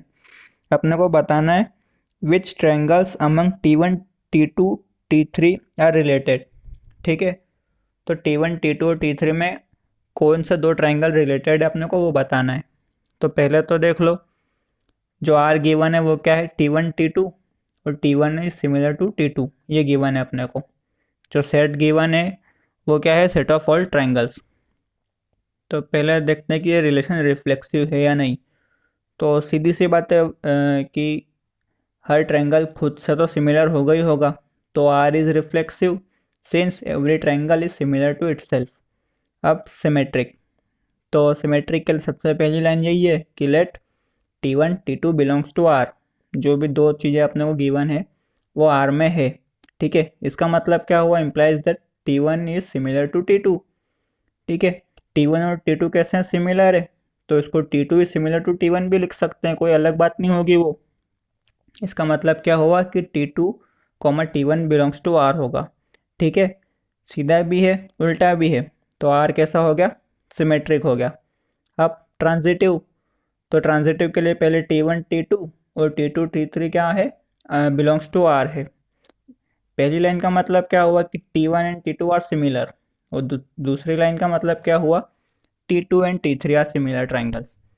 ठीक है, तो इसका मतलब क्या हुआ, T1 एंड T3 जो है वो सिमिलर हो गए। T1 T2 भी सिमिलर है, T2 T3 भी सिमिलर है, इसका मतलब T1 और T3 भी सिमिलर है। इसका मतलब T1 T3 जो है वो बिलोंग्स टू R है। ठीक है, तो ये कंडीशन भी सेटिस्फाई हो गई, तो R जो है वो कैसा हो गया, एक ट्रांजिटिव रिलेशन हो गया। तो ट्रांजिटिव रिलेशन हो गया, सिमेट्रिक हो गया, रिफ्लेक्सिव हो गया, तो ये रिलेशन कैसा हुआ, इक्विवेलेंस रिलेशन हो गया। अब पार्ट अपन सेकंड पार्ट चेक करते हैं। क्या है सेकंड पार्ट। पहले अपन ने T1 की साइड मान ली क्या, जो गिवन है 3 4 5, T2 की मान ली 5 12 13 और T3 की 6 8 10। अपने को चेक करना है कि इन तीनों में कौन से रिलेटेड है। ठीक, अपन जैसे फिजिक्स में रिलेशन निकालने के लिए क्या करते थे, डिवाइड करते थे दो चीज़ों को एक दूसरे से, तो इनके बीच में रिलेशन आता था। इसमें भी वही करा, पहले T1 और T2 को डिवाइड किया, कुछ कॉमन चीज़ नहीं आई। ठीक है, फिर T1 और T3 को करा, तो 3/6 4/8 5/10, सबका क्या रेशो आया, 1/2 आया। ये तीनों क्या हो गए, आपस में इक्वल हो गए। और अपने को पता है कि सिमिलर जो ट्राइंगल होते हैं उनके एडजेसेंट साइड्स का रेशो इक्वल आता है, तो वो आ गया इक्वल। तो T1 और T3 जो है वो कैसे हो गए, रिलेटेड हो गए। तो ratio of corresponding sides of T1 and T3 is equal, so T1 and T3 are related. जो अपने को रिलेशन गिवन है कि T1 और T2 सिमिलर है, वो T1 और T3 सेटिस्फाई कर रहे हैं, तो बस लिख लो इतना। 13th question, show that the relation R defined in the set A of all polygons as R equal to P1 P2 so that P1 and P2 have same number of sides is an equivalence relation। ठीक है, अपने को relation given है एक set ए में। Set ए क्या है कि सारे पॉलीगॉन्स का सेट है ना।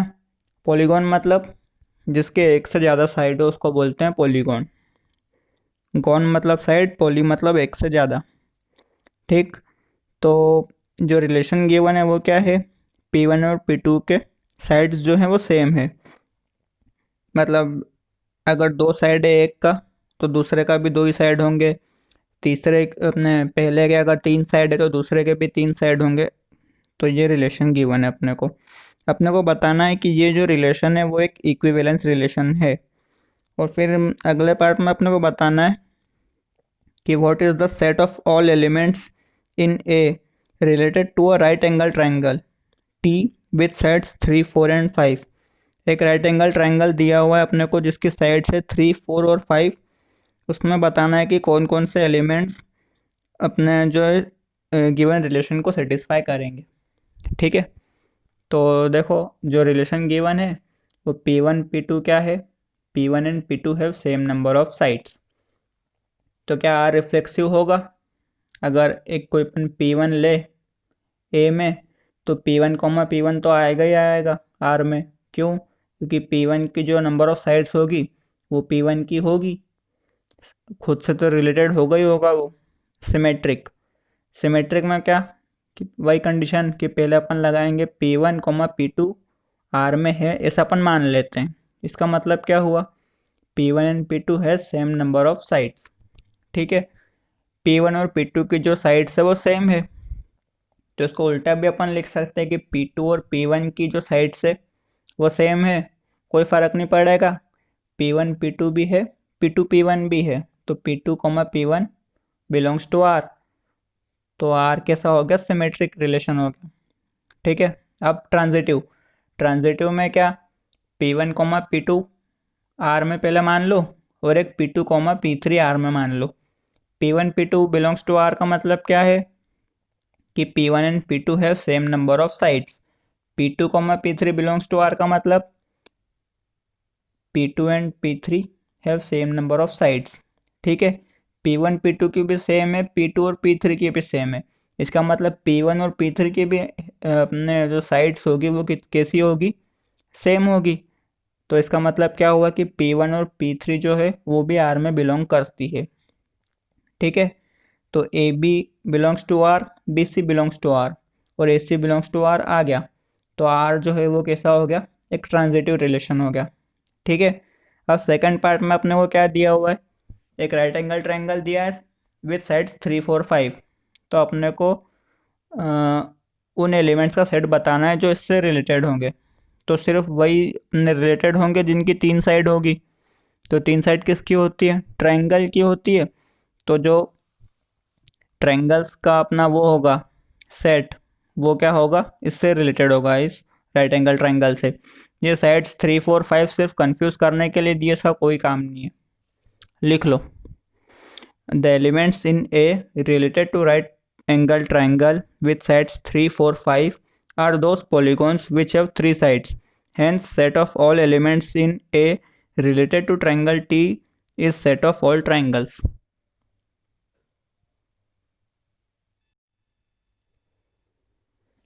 14th question. Let L be the set of lines in xy plane and R be the relation on L defined as R equal to L1 comma L2 such that L1 is parallel to L2. Show that R is equivalence relation. ठीक है। अपने को क्या दिया है, L set दिया हुआ है एक्स वाई प्लेन में, जो सारी लाइंस का सेट है। उसमें रिलेशन क्या गिवन है अपने को, L1 L2 गिवन है और कंडीशन क्या है कि L1 और L2 क्या है, पैरेलल है। अपने को बताना है कि ये रिलेशन इक्विवेलेंस है और find the set of all lines related to line y equal to 2x+4।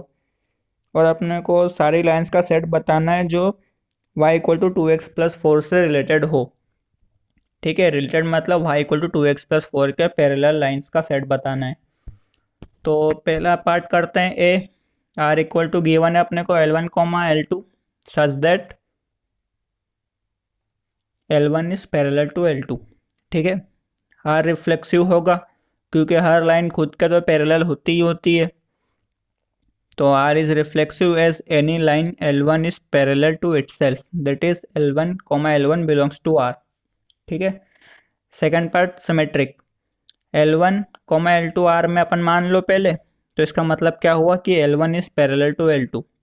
ठीक है। इसका मतलब क्या हुआ कि L2 is parallel to L1। तुम उल्टे देखो या सीधे, एक दूसरे के पैरेलल ही रहेगी वो तो। फिर इसको अपन क्या लिखेंगे, L2 comma L1 belongs to R। इसका मतलब क्या हुआ कि L1 L2 R में है, L2 L1 भी R में है, तो R इज सिमेट्रिक। फिर transitive, L1 L2 belongs to R मान लिया, L2 L3 belongs to R मान लिया। तो L1 पैरेलल टू L2 होगा पहली कंडीशन से, दूसरी से L2 पैरेलल टू L3, दोनों को साथ में लिखा तो L1 और L3 भी पैरेलल हो गए आपस में। इसका मतलब क्या हुआ कि L1 L3 जो है वो बिलोंग्स टू R है। तो R क्या होगा, ट्रांजिटिव भी हो गया। R रिफ्लेक्सिव भी है, सिमेट्रिक भी है और ट्रांजिटिव भी है। इसका मतलब क्या हुआ कि R जो है वो एक इक्विवेलेंस रिलेशन है। ठीक, अब पार्ट बी देखते हैं। अपने को क्या y इक्वल टू 2x+4 से रिलेटेड सारी लाइंस का सेट पता करना है। तो पहले इसको कंपेयर करो कि कैसे, y equal to mx+c general equation of line होती है ये। इस m होता है स्लोप, c होता है अपने जो y एक्सिस पे पॉइंट करता है वो, और x और y क्या हो गए, कोऑर्डिनेट होगा एक्स वाई के। तो स्लोप हो गया m इक्वल टू 2, कंपेयर किया तो अपने को पता है, तुमने 11th में पढ़ा होगा कि पैरेलल लाइंस का स्लोप जो होता है वो इक्वल होता है, m1 इक्वल टू m2 होता है। ठीक है। तो वो सो set of all lines having slope 2 is required set. अपने को रिलेशन क्या निकालना था कि जो पैरेलल लाइंस है उनका जो अपने को रिलेशन गिवन था वो ये था कि जो दो लाइंस है वो पैरेलल होनी चाहिए। तो एक लाइन अपने को ये गिवन है, तो अगली लाइन का सेट निकालना है। तो जो स्लोप आएगा अगली लाइन का, किसी भी हो सकती है, कहीं पे भी हो सकती है, जो स्लोप आएगा वो 2 आएगा। तो hence set of all lines having slope 2 is required set. या तो इसको ऐसा भी लिख सकते हैं कि set of lines related will satisfy y equal to 2x+c। ठीक है, स्लोप सेम हो गया।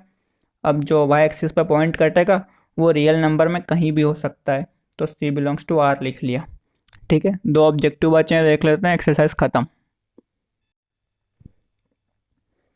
15th ऑब्जेक्टिव क्या दिया अपने को? Let R be the relation in set 1 2 3 4 given by R equal to 1 2 2 2 1 1 4 4 1 3 3 3 3 2। Choose the correct. A B C D 4 option दिया, अपने को बताना है कि रिफ्लेक्सिव सिमेट्रिक ट्रांजिटिव में से कौन से है कौन से नहीं है। ठीक है,